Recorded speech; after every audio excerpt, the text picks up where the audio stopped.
One rank one pension को लेकर आज फिर फौजी भाइयों ने हुंकार भरी है और लघु सचिवालय नारनौल में एक प्रदर्शन कर अधिकारियों को एक ज्ञापन सौंपा है, जिसमें क्या कुछ उन्होंने कहा है और क्या उनकी मुख्य मांगे हैं, उनसे जानते हैं और बातें करते हैं। सर, अपना नाम बता दीजिए और किस तरह से क्या कुछ मुख्य मांगे रही है।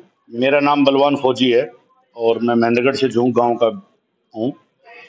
जो मुख्य मांगे हैं, हम इतने दिन से लड़ाई लड़ रहे हैं। 2013 में नरेंद्र मोदी जी ने रेवाड़ी में कहा था वन रैंक वन पेंशन को लागू करेंगे।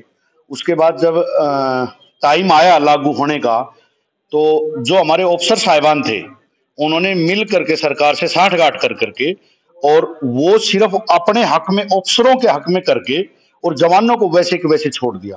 जब जवान और अफसर साथ धरना दे रहे थे, तब अफसर ये कहते थे, आ रे मेरा सुल्तान, आ रे मेरा भगवान, आ रे मेरा महेंद्र साहब।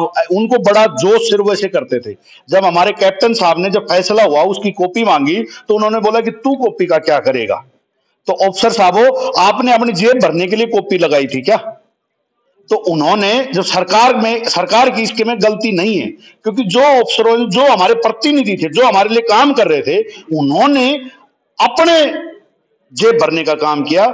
जवान को, जेसीओ को, ओआरएस को, किसी के बारे में कुछ भी नहीं सोचा। ये समझ लो कि हम कितनी मेहनत आज की तारीख में, या इतिहास रहा है पीछे की तारीख में, 97% जवानों के कारण सरकारें बनती हैं। और 2013 में श्रीमान नरेंद्र मोदी जी आने का भी कारण रेवाड़ी था। दक्षिण हरियाणा में रेवाड़ी और महेंद्रगढ़ सबसे ज्यादा जो फौजी हैं वो इस देश को इस एरिया ने दिए हैं। बाकी पूरे देश के फौजियों ने खूब मेहनत की थी और सरकार लाए थे। अच्छा, क्या देखते हैं कि जिस तरह से अब आपकी मांगे हैं कि भाई जो जेसीओ थे, जो अफसर थे, उन्होंने अपनी पेंशन के लिए तो लड़ाई लड़ ली और आप लोग रह गए, तो ऐसे में क्या कुछ कमियां रही हैं और किस तरह से सब चीजों को आप देखते हैं?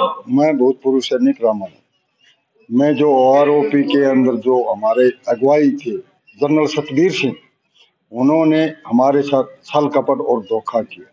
उन्होंने बंदरबाट की, अपने आप को ज्यादा बेनिफिट ऑफिसर्स को और जेसीओ और ओआरएस को समथिंग थोड़ा थोड़ा बांट कर दिया, क्योंकि हम उनके ऊपर विश्वास कर गए और उन्होंने हमारे साथ धोखा किया। और एमएसपी, जबकि एक जवान बॉर्डर एरिया के ऊपर जवान खड़ा रहता है, न कि ऑफिसर को 15,500 रुपए, जवान को 5200 रुपए। जो एक नर्सिंग लेडीज है जो भीतर ट्रीटमेंट करती है जवानों का, जो एक अपने देश में रहती है, जो कि वहां बॉर्डर एरिया में नहीं जाती, उसको क्या है 10,500 रुपए। ये हमारे साथ छल कपट किया है सरकार ने। दूसरा, डिसेबिलिटी, उन्होंने डिसेबिलिटी पहले जो दी थी उसके आधार पर अभी नहीं दिया, उसमें कुछ चेंजमेंट कर दिया। ऑप्शनों की बेसिक पे ज्यादा होने की वजह से बेसिक पे के ऊपर कर दिया। जबकि एक जवान को गोली जब अगर सेना की बॉर्डर के ऊपर जवान के लगती है, तो क्या अफसर के नहीं लगेगी? या अफसर के लगती है और जवान के नहीं लगेगी? उसका हाथ कटता है तो उसको 85,000 रुपए मिलते हैं, एक जवान को 15,000 या 15,000 या 20,000 रुपए मिलते हैं। क्या अफसर का सोने का हाथ है या जवान का एक मिट्टी का बना हुआ है कि फिर लग जाएगा? ये हमारे साथ इन अधिकारियों ने बहुत धोखा किया। सरकार की नहीं कहते, सरकार ने बजट पूरा दिया है, परंतु जो हमारे अधिकारी नुमाइंदे हैं उन्होंने हमारे साथ बहुत भारी छल कपट किया। अच्छा, क्या देखते हैं जिस तरह से आपकी मांग है और आप कहते हैं भाई अधिकारियों ने छल कपट किया, तो अब इसका समाधान क्या है? सरकार तक कितनी बातें आप पहुंचा पाएंगे?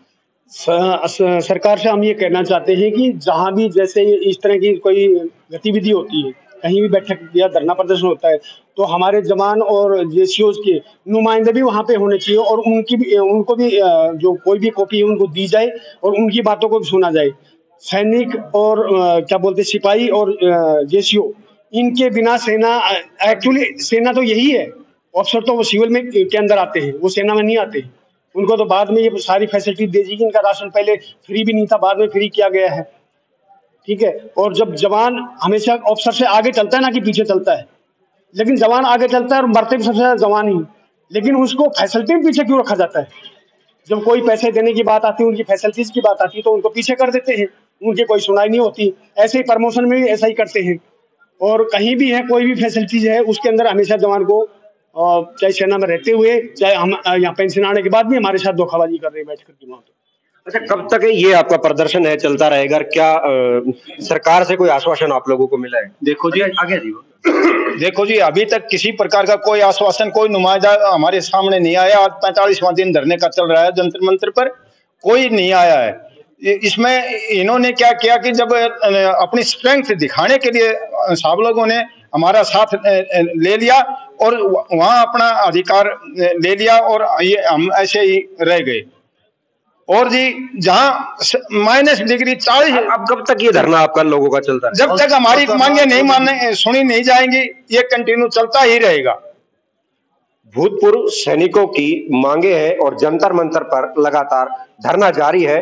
अब इन लोगों का कहना है कि जब तक हमारी मांगे नहीं मानी जाएंगी, हमारे साथ साझा बंटवारा नहीं किया जाएगा, तब तक धरना लगातार जारी रहेगा। हरियाणा तक के लिए महेंद्रगढ़ से नवीन यादव।